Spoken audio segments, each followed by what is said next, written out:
일주일 잘 지났습니까? 네. 우리 김석선 지사님 위해서 특별히 기도해 주시기 바랍니다. 좀 건강이 좀 안 좋은 것 같습니다. 하나님께서 잘 치유해 주시려 저는 확신합니다. 우리 모두는 다 병 없는 사람 아무도 없습니다. 우리가 이 세상 사는 동안 다 병 한 가지는 다 가지고 있어요. 있지만은 우리가 그것을 몸을 잘 관리하면 또 그렇게 어렵지는 않습니다. 그러니까 여러분 잘 관리해 주시기 바랍니다. 우리 사는 동안에 우리가 건강해야 되죠. 하는데 병 없는 사람은 아무도 없습니다. 제가 병이 없다고요? 병이 한 가지는 다 있어요. 있는데 이겨내는 거죠. 그리고 이제 우리가 기도한 대로 이제 목사님들도 이제 좀 안 좋은 분들이 있고요. 했는데 또 제주도에 있는 목사님은 항암 치료 안 해도 된답니다. 그래서 이제 가라고 내려가시라고 그래가지고 지금 아주 기쁘게 내려오셔가지고 이제 또 목회 이제 열심히 할 것 같습니다. 그리고 이제 박치숙 목사님도 이제 연세 많으시기 때문에 그렇지만 이제 또 많이 회복되는 것 같아요. 그래서 이 얘기도 하고 잘하는 거 보니 괜찮습니다. 거의 다 나은 것 같습니다. 정철우 지사님도 영주교회를 이제 시작할 때에 그 과정부터 시작되었는데 그분도 이제 많이 회복되어서 이제 재수술해야 된다고 이렇게 하는데 아직까지는 괜찮겠다고 더 지켜보자고 한 6개월 동안 더 지켜보자고 하는 거 보니까 아마 괜찮을 것 같아요. 여러분의 기도 감사합니다.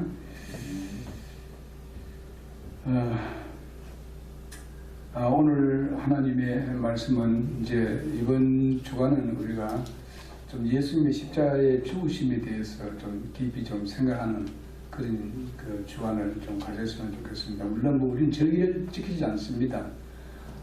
무슨 사순절이니 무슨 절이 하는 거 그거는요 천주교에서 다 만들어낸 겁니다. 그러니까 전혀 관여하지 마십시오. 또 바울 사도는요 성경에 절기 지키지 말았어요. 그러니까 우리는 사실상 부활주도 보게 되면요 좀 더 깊이 생각하려고 하는 것이지 부활은 우리가 매주마다 예배드리는 게 부활주 다 우리가 주님께 찬양하고 영광 돌리고 다 기념하는 겁니다. 하는 건데 특별하게 부활에 대해서 좀 더 우리가 깊이 들어가고 하기 위해서 하는 것이지 그리고 우리는 부활절이라 절대 하지 않습니다. 부활절을 하게 되면요 이것이 3일이 아니라든지 일주가 아니라든지 이 기간이 딱 정해져 있는 그런 날짜 안에서를 가지고 이제 이렇게 부활절이라 하지 우리가 성탄절도 아닙니다. 성탄 감사 예배 이렇게 하는 거죠. 성탄절이 아닙니다. 우리가 어떤 구약에 살고 있습니까? 그 절기 만든 적이 없어요. 그러니까 부활절 그냥 이런 거 절하는 거 절은 다 다 버려야 됩니다. 여러분 그건 잘 기억하시고 의미 없이 우리가 그렇게 안 하는 거 아닙니다. 다 의미 있습니다. 그래서 우리가 구약에 우리는 신약교회입니다. 신약을 기초로 하는 교회입니다. 그때 구약 무시하는 게 아니고 구약에 있는 모든 예수님에 대한 얘기 모든 거 다 예수님에 대한 얘기입니다. 그렇지만은 구약에서는 교회가 나오지 않습니다. 그러니까 우리는 신약에서 교회가 시작된 것이요. 그리고 우리가 교회 시작도 예수 그리스도께서 시작한 것입니다. 하는데 예수님께서 초대교회를 이제 처음 교회를 세우신 것이지 오순절 이후에 세운 것이 아닙니다. 예수님 없을 때에 세워진 것이 아니고 지금 말하면 예수님이 돌아가시고 승천하신 후에 세워진 것이 아닙니다. 예수님이 공적 사역에 들어왔을 때 30세부터 공적 사역에 들어가잖아요. 그때에 교회가 시작됐습니다. 예수님이 예수님 시작했어요. 여러분 뭐 자꾸 이런 소리를 들으면 안 돼요. 뭐 요즘 때 하고 또 뭐 죽은 사람이 죽어야 무슨 유언이 그 실체에 있다, 뭐 그 효력이 있다, 뭐 이런 것을 자꾸 주장하고 있는데 그러면 우리가 그 예수님께서 교회를 가지고 그 행위 교회를 세우고 그 행위를 다 했습니다. 침례도 있었고 그 다음에 찬송도 있었고 헌금도 있었고 징계도 있었고 예수님 계실 때요. 예? 다 있었어요. 예배 다 있었고요. 헌금 시간도 다 가지고 있어요. 그거 참나. 다 그 예배하고 다 교회가 있었는데 왜 그건 무시해버리고 그래. 예? 그러니까 오늘날 성경을 연구를 해야 되는데 설을 연구하기 때문에 문제예요. 무슨 설, 누가 이렇게 했다, 저렇게 했다. 이것이 문제예요. 예? 하나님의 말씀으로 돌아가야 돼요. 진짜 말씀 그렇게 했는지 한번 살펴보자 이게요. 어떤 유튜브에 어떤 목사님이 이야기 나오는데 그분은 그 방언에 대해서 이제 정확하게 이제 내 속이 시원하더라고. 예? 저 사람은 유튜브에 나와서 그런 얘기를 하고 이러는데 정확해. 그러니까 여러분 옛날에 그런 경험했다고 이런 사람들은 조심해야 됩니다. 예. 아니에요. 그게 우리 고린도 교회에 나오는 그 방언이라는 거는요, 그 지역적인 방언입니다. 베드로가 설교를 했을 때에 그들은 그 나라의 말로 듣겨졌다는 그겁니다. 이게 바로 기적이에요. 예? 그냥 이스라엘 백성들이 다 흩어져 있었잖아요. 그래서 오순절 때 그때 절기를 지키기 위해서 성전에 모이게 되었습니다. 예루살렘 성에 모였는데 그때에 이제 베드로가 설교를 하지 않습니까? 설교를 하는데 그 설교 내용이 자기가 살고 있는 나라의 말로 느껴지더라 이겁니다. 이건 하나님의 기적적인 역사입니다. 전혀 알아듣지 못하게 한 것이 아니고 다 자기 나라 말로 다 느껴졌다 이 말이에요. 그걸 방언이라고 합니다. 방언. 근데 지금 이 말 알아듣습니까? 자기도 모르잖아요. 무슨 소리인지 모르잖아요. 근데 하나님과 나오면 통한다고 그래요. 여러분 그것은 바로 사단의 역사입니다. 이걸 아셔야 돼요. 그런데 유혹 빠지면 안 됩니다. 유혹. 자, 오늘은 이제 그 고난의 주간이고 그 다음에 다음 주에 부활이니까 우리가 그 부활에 대해서 우리가 계속 이제 연결해서 말씀을 전하도록 하겠습니다. 오늘 본문 말씀은 이사야서 9장 6절에 있는 말씀입니다. 다 같이 한 음성으로 공부하겠습니다. 9장 6절입니다. 시작.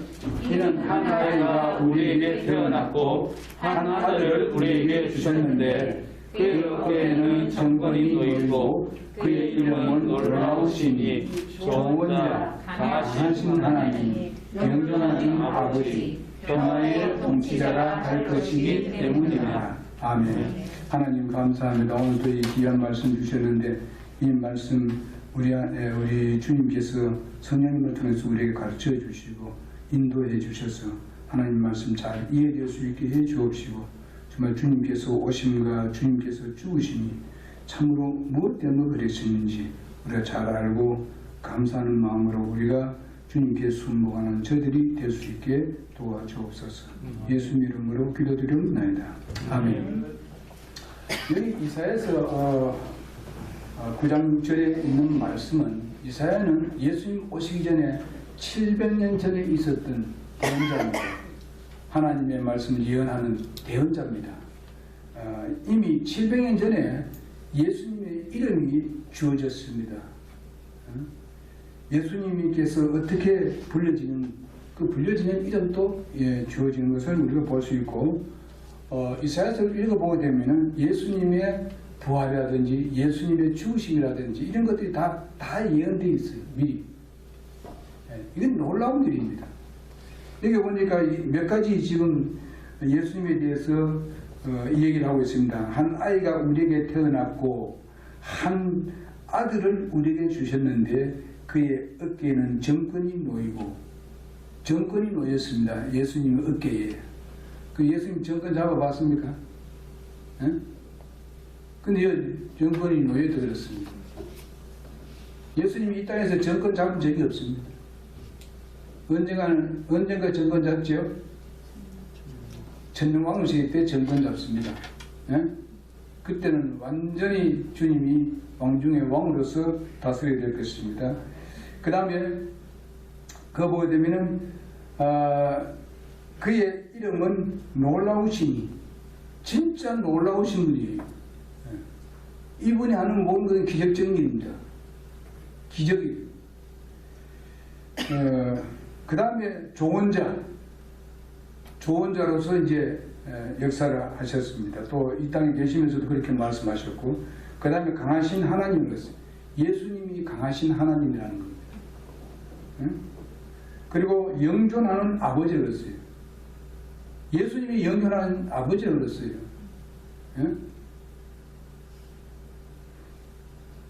또 평화의 통치자라 그랬습니다. 평화의 통치가 언제입니까? 바로 천년왕후 시대 때밖에 없어요. 지금은 아무리 누구 통치해도 평화가 없습니다. 평화로운 세계가 아닙니다. 항상 문제가 일어나고, 뭐 정치를 잘한다 하더라도 항상 문제거리가 나다면 어느 나라든 간에. 예수님이 그때 다스릴 때는 진짜 이건 평화의 나라. 정말로 평화의 나라가 이루어지는데 그것은 천년왕후 시대 때입니다. 근데 오늘 말씀 중에서 특별히 놀라우신 그 이름에 대해서 말씀을 드리도록 그렇게 하겠습니다. 세상에 많은 영웅들이 이 세상에 영웅호걸들이 왔다 갔습니다. 그냥 왔다가 그냥 사라졌습니다. 심지어 니체 같은 사람들은 하나님은 죽었다 이렇게 했지 않습니까? 그 사람에 대해서는 우리가 좋게 여기지질 않잖아요. 뭐 사라졌습니다. 그 사람 책이 요즘 있지도 않습니다. 니체가 죽기 전에 말입니다. 어떤 벽에다가 하나님은 죽었다 붙였습니다. 붙이고 났는데 그 이튿날 죽어버렸습니다. 이거 요사에 나와야지요. 그 이튿날 죽었어요. 그 사람이 죽었어요. 하나님이 죽은 게 아니고. 그래서 그 사람이 다른 사람이 와가지고 뭔가 하면은 그것을 잘 띄내고 먹으면 니체는 죽었다 이렇게 붙였답니다. 여러분 이렇게 뭐 훌륭한 사람이지 대단 그 당시에 좀 알아주고 하는 사람들은 다 이제 사라져 버렸습니다. 그러나 예수들은 아직도 수천 년 동안 계속 두고 그분에 대해서 찬양하고 영광 돌리고 또 우리도 함께 예배하고 있습니다. 누가 그렇게 하고 있습니까? 누가 그렇게 수천 년 동안 이렇게 찬양하고 영광 돌리고 있습니까? 그래서 이렇게 많은 이름을 가진 이유는 그분의 특성과 사역의 범위가 너무나도 넓기 때문에 여기에 많은 이름을 넣게 되었습니다. 그뿐만 아니라 그분께서 그렇게 가난 그 기사는요 수천 년을 걸어오면서도 계속 쓰여지고 있고 그분에 관해서는 명작들도 굉장히 많습니다. 그뿐만 아니라 신앙 서적은 뭐 엄청나게 많고요. 예수님에 대한 기록만큼 있는 이 세상에 태어난 사람 중에서 있는 사람이 있습니까? 아무도 없습니다. 예수님의 책이라고 하는 이 성경책만큼 팔리는 것이 있습니까? 책이? 세계 책의 베스트셀러가 뭡니까? 성경입니다. 수천 년 동안 일입니다. 인간으로서는 그래 할 수가 없어요. 또 그 말씀 지났는데도 그 책을 계속 그대로 하고 그 성경 말씀이 전혀 틀리지 않아 계속 그 말씀대로 계속 내려왔습니다. 이것만 보더라도 예수님하고 뭘 하고 비교하고 있습니까? 이런 위대하신 예수님을 여러분들 안에 모시고 있습니다. 예수님이 직접 들어오시겠다 그래가지고 우리가 문을 열어드렸어요. 그래서 예수님 우리 안에 계십니다. 정말 감사합시다.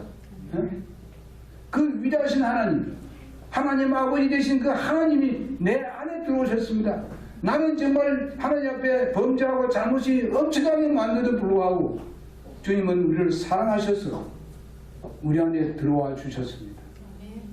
기꺼이 들어와 주시고 당신의 집이라고 말씀하고 있습니다.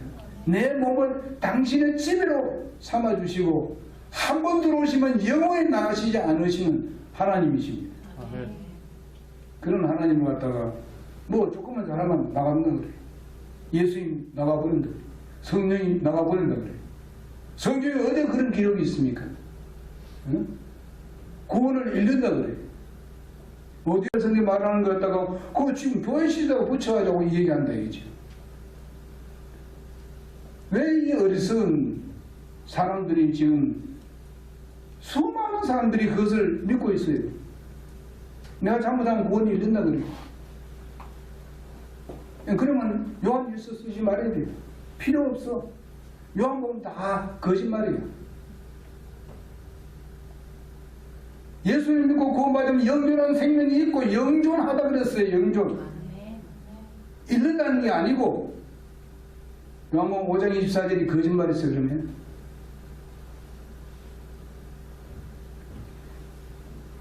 그 예수님 말씀을 어디에 세상 어떤 논리나 세상 철학이나 세상 어디 인문학적이나 이런 것들과 비교하지 마세요. 이거는 말도 안 되는 얘기입니다. 뭐 피조물이 뭐 만든 사람이 하고 만든 분하고 무슨 대결 한다고? 예? 여러분 하나님 칼빈도 잘못한 게 너무 많아가지고 지금 교회를 잘못 세우잖아요. 말씀을 제대로 못해요. 왜 내 주관하고 내가 부르짖고 내가 가지고 있는 철학을 갖다가 왜 하나님 말씀을 왜곡시키냐 이게. 어떻게 자기 생각하고 하나님하고 비교합니까? 자기 생각이 이렇다 해가지고 왜 하나님 말씀이 그걸 없앱니까? 우리가 킹제임스 성경 이유가 뭡니까? 하나님의 말씀, 그 말씀은 우리가 빼고 더하게 할 수 없어요. 그런데 개인 성경을 빼고 더하게 해놨다 이 말이에요. 뭐 그것이 뭐 역사적으로 이게 문제 아니고 그걸 빼고 더하고 할 수 있는 권한이 사람에게 있는 것이 아니에요. 하나님의 말씀을 한 번 말씀하시면 이거는 빼고 더하게 할 수가 없어요. 그것은 진리이기 때문에. 예수님은 변함이 없습니다. 어제나 오늘이나 영원토록 동일하신 분이 바로 예수님이십니다. 근데 사람이 뭐 예수님을 한 걸로 만들고 예수님을 낡은 걸로 만들고 이런 짓 한다니까. 우리는 그분을 중심으로 이제 역사들 그분으로 인한 절기들 뭐 이런 것들은 다 나옵니다만 뭐 철학들도 나오고 예수님에 대한 철학, 예수님에 대한 문자들 뭐 이런 것들이 엄청나게 많습니다. 그 한 분으로 인해서 파생된 이 모든 문자들이나 문학이라든지 모든 영화라든지 누가 그것만큼 나온 게 있겠습니까? 그것이 뭐 진리에 속하는 것이냐 아닌 간에 하여튼 예수님에 대한 이야기는 엄청나게 많습니다. 다 우리가 표현을 못합니다. 그런데 우리가 예수님을 우리 마음대로 뭐 이랬다 저랬다 마음대로 고치고 할 수 있어요? 그분의 말씀을 우리가 마음대로 할 수 있습니까?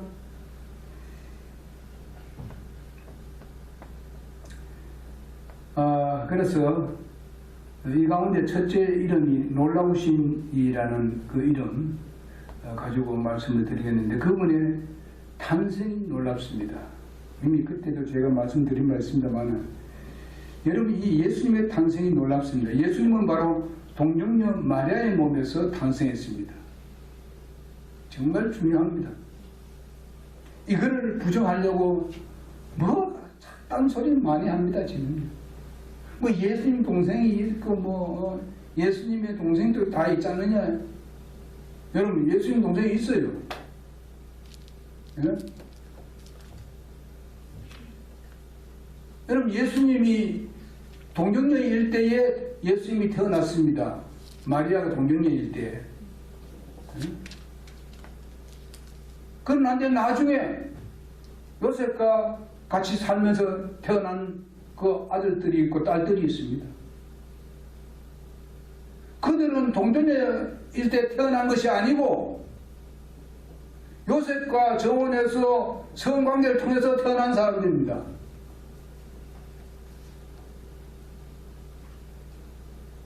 자꾸 이걸 부정하려고. 왜 부정하려고 하면 사람으로 생각은 도저히 있을 수 없는 일이기 때문에 그렇습니다. 왜 내 생각하고 하나님이 생각하고 비교하는 얘기예요? 하나님이 우리 인간하고 생각이 똑같다고 생각합니까? 같은 비례할 수 있다고 생각합니까? 하나님의 능력을 자기 마음대로 끌어내놓고 제한을 하고 하는 이런 범죄를 해서는 안 돼요. 우리는 항상 하나님 말씀이라면 그게 순보할 따름이에요. 우리는 무슨 막 억압하고 죽이고 우리는 뭔가 잘못되게 만들고 이렇게 하기 위해서 하나님께서 우리에게 말씀하신 건 아니잖아요. 우리에게 생명을 주고 우리에게 행복을 주고 평화를 주고 예? 우리에게 기쁨을 주고 그러기 위해서 주님께서 우리에게 말씀하신 겁니다. 마귀 사탄 모양으로 우리를 이용하기 위해서 하신 분이 아니잖아요. 예? 여러분 옛날에 전바치들 알지 않습니까? 무당하는 사람들. 저는 우리 집에서 그걸 봤기 때문에 나는 확실하게 얘기할 수 있어요. 응? 여러분 그거 풀어냅니다. 그럼 잠시 괜찮은 것 같아요. 그럼 며칠 후에 또 그렇게 합니다. 우리 형님이 술 취해가지고 완전히 가정이 먹을 때니까 어머니가 할 수 없이 그냥 풀어내야 된다고 하더라고요. 전문도 많이 해보고 그럼 점하면 누가 어떻게 뭘 했는데 여기 가서 무슨 어떻게 뭘 풀어주고 재물을 드리고 이래야 되는데 해봐도 안 돼. 그러니까 무당굿을 불러가지고 무당굿 됐어요. 하니까 형님이 그 와서 이제 절을 하고 이제 하는데 다 하더라고요. 하려면 여러분 보세요. 일주일도 안 가요. 또 다시 시작합니다. 더 크게 시작합니다. 사탄은 우리를 우려먹고 자기 종으로 많이 만들어 놓고 그 다음에 또 이제 약간 그 당시에 좀 되는 것 같이 하고 그 다음에 또 다시 돌아와 또 다시 합니다. 또 다시 합니다. 결국은 1년에 한 번씩 하던 굿이 나중에 와서는 6개월마다 하지만 나중에 3개월마다 하고 자꾸 이제 자주 하는 것 같아요. 어디 무엇이나 옳게 받았습니까? 왜 그랬습니까? 가정에 귀신을 끌어들였기 때문에 그런 거예요. 악신이 귀신한 것이 없습니다. 마귀입니다. 근데 이런 것을 우리는 잘 구분할 수 있어야 됩니다. 그래서 그분의 탄생이 얼마나 놀랐습니까? 그래서 요셉이라는 남자와 정혼한 처녀 이르니까 바로 이렇게 예수님께서 정혼했지만은 사실상 강조하지 않는 그냥 동정녀에게서 예수님이 탄생을 했다는 것이 이것이 놀랍다 이거지. 그것은 우리의 과학적으로나 우리의 논리적으로나 우리가 이성적으로 보나 이것은 있을 수 없는 일입니다. 오직 우리 인간을 창조하고 만드신 하나님만 할 일인데 이걸 갖다가 사람의 생각하고 자꾸 이렇게 결부시키고 이 과학적으로 말이 됩니까? 이렇게. 여러분, 과학이 어디서 나왔습니까? 하나님께서 만드신 모든 피조물 가운데서 과학이 나왔어요. 그런 거 아닙니까? 과학이 거기서 나온 것이지, 아무도 없는 데서 보면 과학이 나올 수 있어요? 그러니까 이렇게 과학까지 따지고, 인간의 논리로 따지고 말이죠. 인간의 철학까지 따지려고 하는데, 이건 전부 다 엉터리입니다. 하나님을 무시하는 것들이죠. 그래서 예수님을 이름을 가지고 임마누엘을 했습니다. 임마누엘은 뜻이 뭐예요? 하나님이 우리와 함께 계신다는 뜻 아닙니까? 하나님이 우리와 함께 한다는 뜻이 바로 임마누엘입니다. 예수님 이름에 임마누엘이라고 불렀습니다. 여러분, 주님이 내 안에 계시면은 바로 임마누엘, 하나님께서 내 안에 계시는 겁니다. 예수님이 내 안에 계시면은 하나님이 우리와 함께 계시는 겁니다.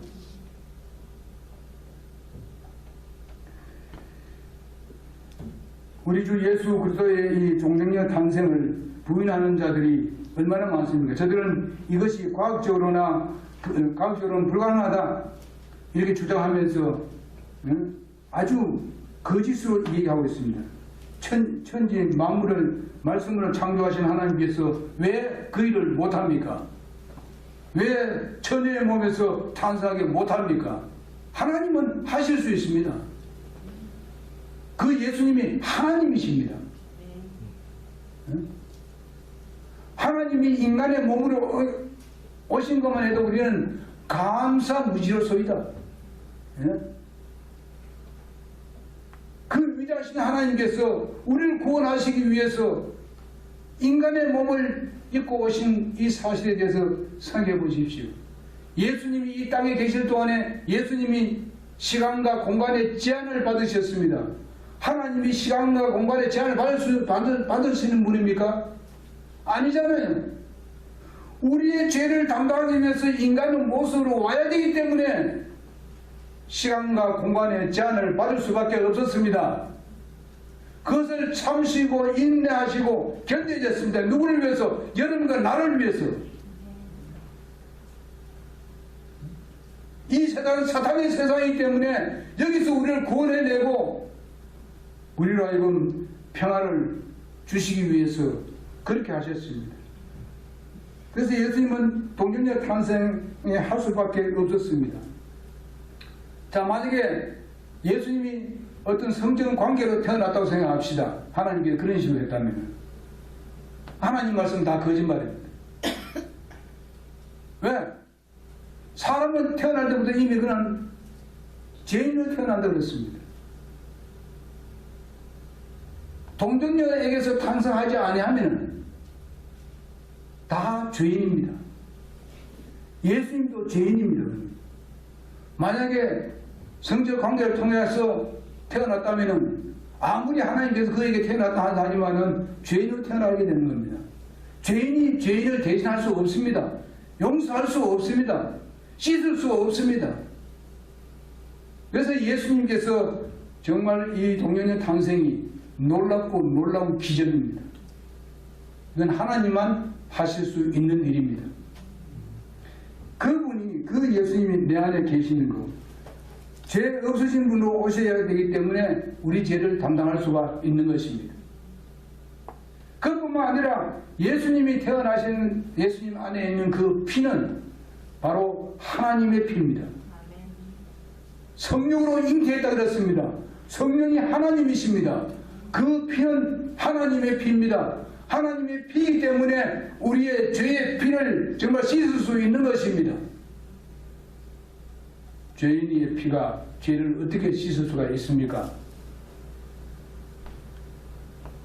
우리가 이것을 아셔야 돼요.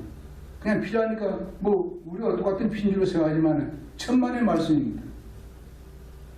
내 피로서는 도저히 죄 씻을 수 없어요. 내 피가 죄인데 어떻게 씻을 수 있어요?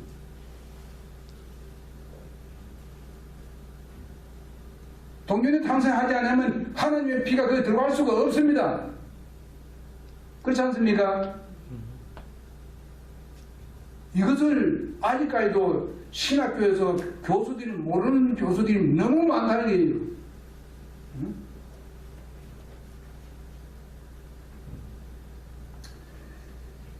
천형을 탄생하였더라면 여러분 내가 구원받을 수 없습니다. 재용선 받을 수 없고 이 세상 그냥 멸망당하는 것밖에 없어요. 한 사람도 구원받을 수 없습니다. 동정녀는 여기서 탄생이기 때문에 우리가 죄 씻음 받고 하나님의 자녀로 거듭날 수 있는 기초가 된 겁니다. 그래서 동정녀의 탄생은 부정하는 사람들은요, 그들은 지옥 가버립니다. 지옥 가요. 교수를 할지라도, 신학교 교수를 할지라도 그건 지옥 가버립니다. 그거 부정한데 자기가 어떻게 구원받아? 어? 어떻게 갈 수 있습니까? 말도 안 되는 소리예요.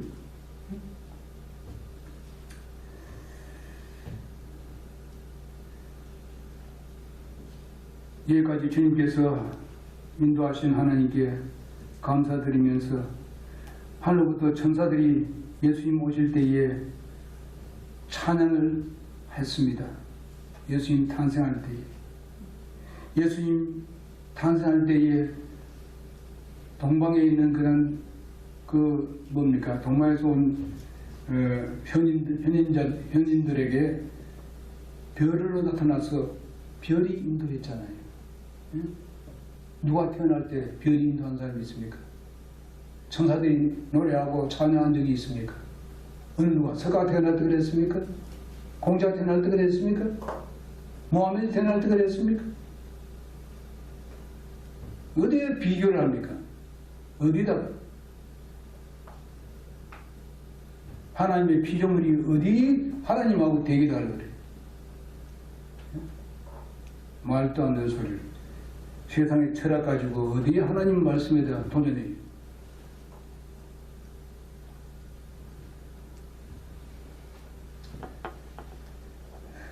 그래서 그분의 탄생이 놀랍다는 말입니다. 예. 하나님께서 사람으로 탄생하셔서 오신 것이 어찌 놀랍지 않겠습니까? 예? 감사합시다. 아멘.